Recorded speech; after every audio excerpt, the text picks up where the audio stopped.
Thank you very much, Anke. Inulin-type fructans are dietary fibers with established prebiotic effects. I think that is what we heard also several times also during this symposium. If we are looking at the definition, which was the actual one until yesterday, the specific changes both in composition and or activity of the gastrointestinal microbiota provide the benefits for human health. If you are looking at the current definition that Kelly introduced to us this morning, not a lot has changed when it comes to these specific changes in the microbiota and also with respect to the benefits that prebiotics provide for human health. Typical health benefits that are associated and linked to prebiotic fibers are, for instance, the positive modulation of the gut microbiota. They are linked to the laxation, bowel regularity benefits, as we heard in the talk of Randy Buddington.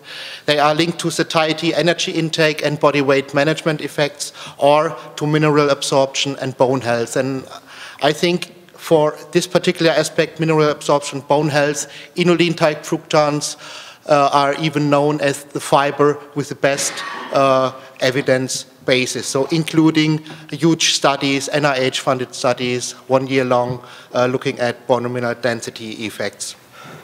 All those effects are demonstrated in various human intervention studies, but nevertheless, it is important to continue with the substantiation of those benefits, and what is needed in particular with respect to the regulatory environment, not only here in the US, but also in other parts of the world, is that we need intervention studies that have a clear primary endpoint, that have a sufficient sample size, that are powered enough to find also benefits in the primary endpoint, that are randomized, double-blind, placebo-controlled, in order to confirm those beneficial effects. And that is something that I will present during my talk on certain aspects for inulin-type fructans. This is a study that particularly looked at the improved laxation with inulin-type fructans. It's published in the final version this year, so by Mika et al.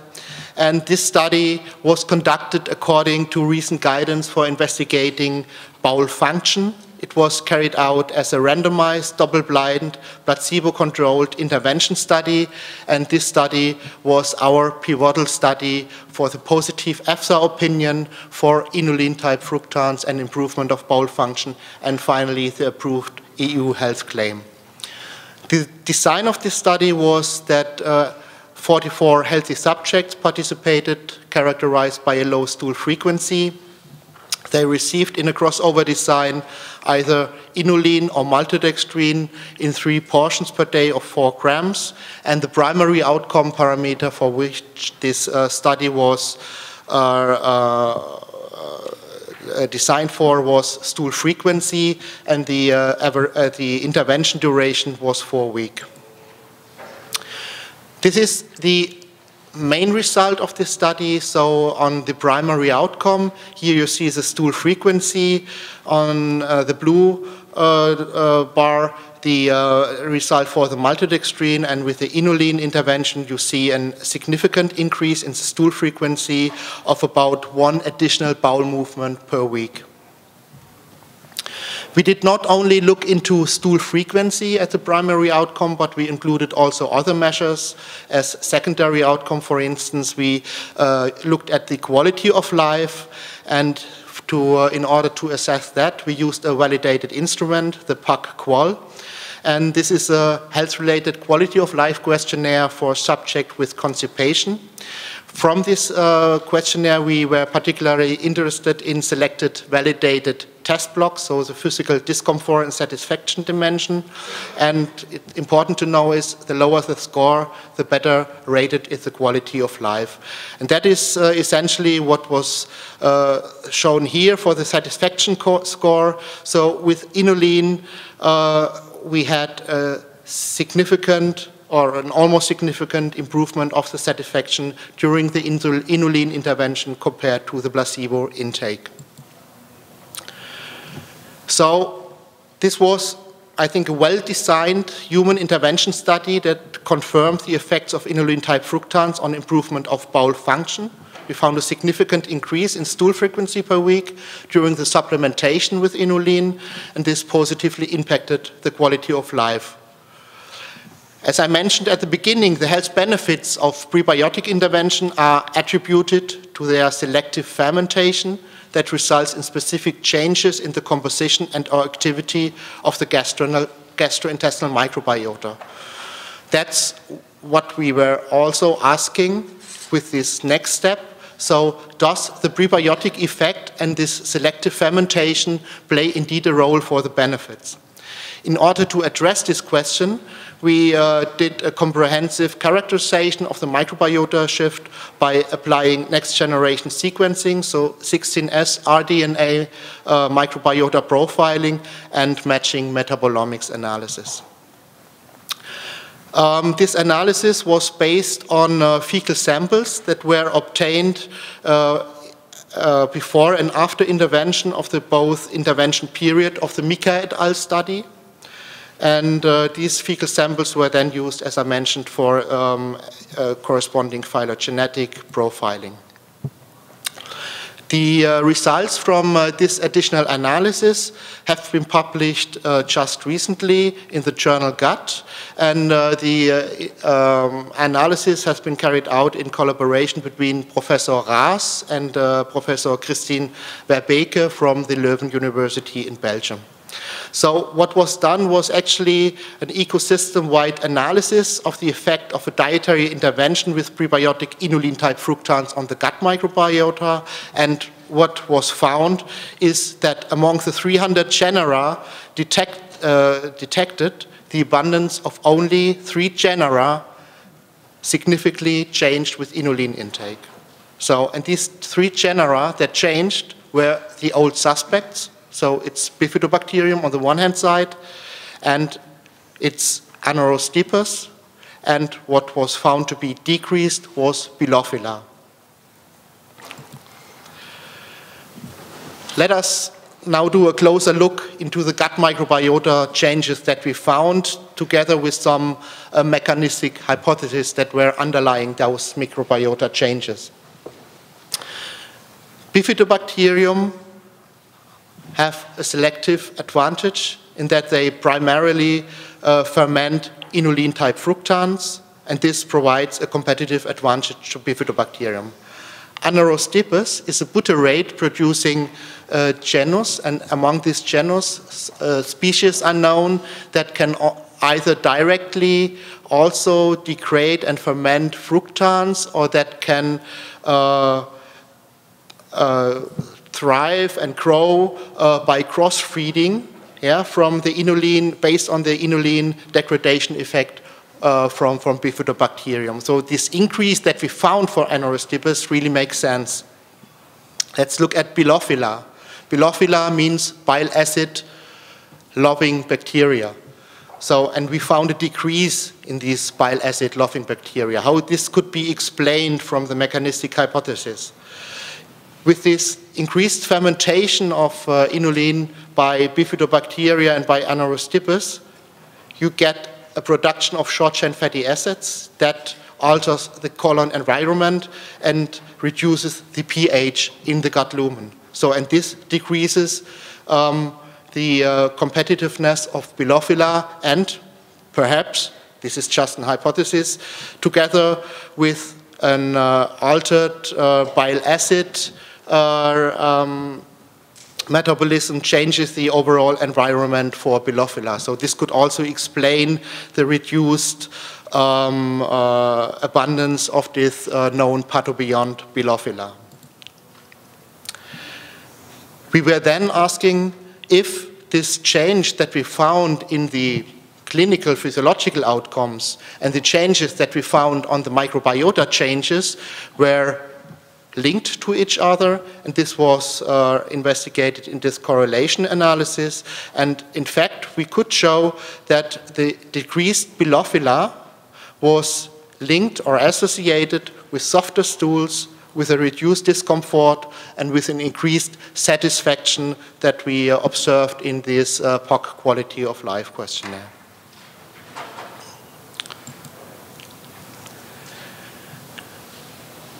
The laxation benefits of inulin-type fructans are not only of interest and of relevance for the adult population or for the general adult population, also constipation or reduced regularity is a big issue for children. And therefore we looked specifically in this published pilot study, in this feasibility trial, particularly into the effect of prebiotic inulin-type fructans intervention in 2 to 5-year-old children. The number of children was 17, so as I said, it was just a pilot study which should inform us about a larger trial, and those children were receiving either 2 times 2 grams per day of an oligofructose inulin combination or maltodextrin as a placebo control over a period of 6 weeks. And as illustrated here, we saw also in this young children population, we saw an improvement in the stool consistency, we saw an improvement in stool frequency, and we saw a reduction in the pain during defecation in this constipated subject group. So chicory, inulin, and oligofructose intake resulted in significantly softer stools in constipated children. Yeah. Next to laxation, also, other health benefit might be of interest for children, and this is the topic around weight management and the benefits or the potential that prebiotic could play in this respect. So here in this recent review article by the Canadian research group of Raylene Reimer addressed the topic of prebiotics as a modulator of gut microbiota in pediatric obesity. They concluded that from rodent models there is convincing evidence that prebiotics can reduce adiposity and improve metabolic health. For the adults, several clinical trials highlight metabolic and appetite regulating benefits of prebiotics. However, in pediatric obesity, there are only limited data so far regarding a potential role of prebiotics as a dietary intervention for obesity management. And based on this review, they addressed the need for further research, assessing the role of prebiotics in the management of pediatric obesity. And in fact, that was the trigger for setting up this new study with the oligofructose-enriched inulin product that was also published earlier this year in April. The study design of this trial was a 16 weeks intervention in which 42 overweight and obese children participated. Those children received either 8 grams per day of ORAF-D Synergy 1, so the oligofructose-enriched inulin, or an isocaloric dose of maltodextrin together with a usual diet. And there were no other diet or lifestyle changes. So they wanted to look really at the effect of prebiotic intervention irrespective of other lifestyle changes. What they found was an improved appetite ratings, changes in satiety hormone, a reduction of the ad libitum energy intake, and over the 16-week period, a significant reduction in the BMI Z score. Based on these first results that have been published earlier this year, they were continuing this question around weight management, and this was part of this manuscript, which has just been published, I think, last week or the week before. This was looking at other anthropometric measurements and also on intestinal microbiota changes in these overweight children. And this microbiota analysis was then conducted in collaboration with a group of Jens Walter. And what they found was that children who consumed the oligofructose-enriched inulin had significant decreases in the body weight Z score, in percent body fat, percent trunk fat. They saw a reduction in the inflammatory markers interleukin 6, and they also observed a decrease in serum triglyceride. When it now comes to the effects on the gut microbiota in the qPCR. They confirmed the increase in bifidobacteria.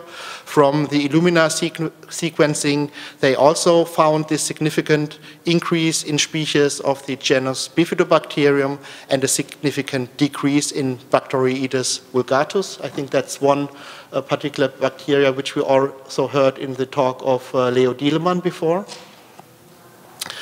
And they did also correlation of the microbiota changes with clinical biomarkers, and interestingly, body weight, fat mass, BMI were positively correlated with changes in Clostridium clostridialis, and trunk body fat was positively correlated with Bacteroides vulgatus. So the authors concluded that supplementation with oligofructose inulin improved obesity outcome in children with overweight obesity, and it induced specific gut bacterial shifts. And with this, I would like to summarize and conclude that there are recent high-quality human intervention studies in adults and children. And the aim of these studies is to extend certainly the body of evidence on distinct health benefits that are related to prebiotic chicory root fiber intake. And what is also obvious from these studies, that these studies with the combination of the microbiota analysis provide further insights into the fructans-associated prebiotic mechanism. So thank you for your attention.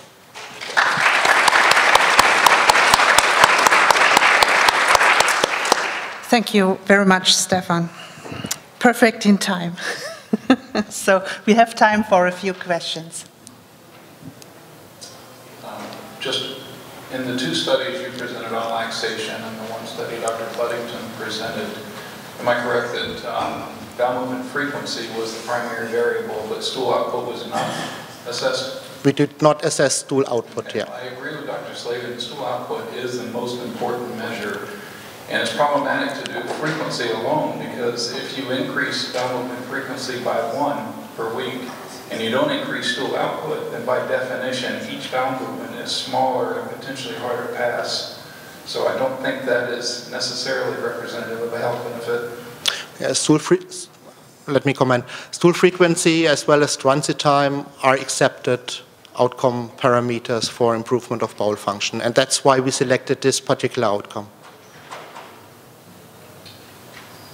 Nick Boschman, for one of the studies you had shown with biophilia that you had a positive correlation with satisfaction or negative correlation with discomfort. What do you see with the bifidobacterium as far as we did not find a specific correlation for bifidobacteria. It was mainly related to this Bilophila, where we found correlations. So, and we think that is interesting enough now to look into the further relationship of this Bilophila, because this information is relatively new, that Bilophila is significantly changed. You find, we went back into the literature and we found indeed one animal study that did also found these significant changes in this Bilophila, but as it is known as a potential pathobeyond, I think it's an interesting genus, I think. Data you've shown in the 2 grams twice a day, that's very interesting, because such small doses related studies are very limited in children. The question is, do you know how much inulin contributed from their normal diet, like children were? No, we did not assess the inulin in the background diet. We assessed the overall dietary fiber intake in this age group, and it was, no surprise, below the recommendation. Thank you. Yes, one last one. Yeah. Just the last one. So regarding your study on bowel movement frequency, how many people were enrolled in that one? How many? People were enrolled, how many volunteers? In which one? In the one that you show a difference of 1 bowel movement frequency increase from 3 to 4. These were 52 subjects that were recruited in this study. Pardon? Total. Yes, so but it was a crossover design, so that's important to know. Okay, and for how long was that crossover? It was a 4-week intervention, Yes. so with a 4-week washout period in between. And they came back to the baseline? Yes. values Yeah. After 4 weeks? Yeah. Okay, thank you very much. Yeah, welcome. Thank you very much, Stefan.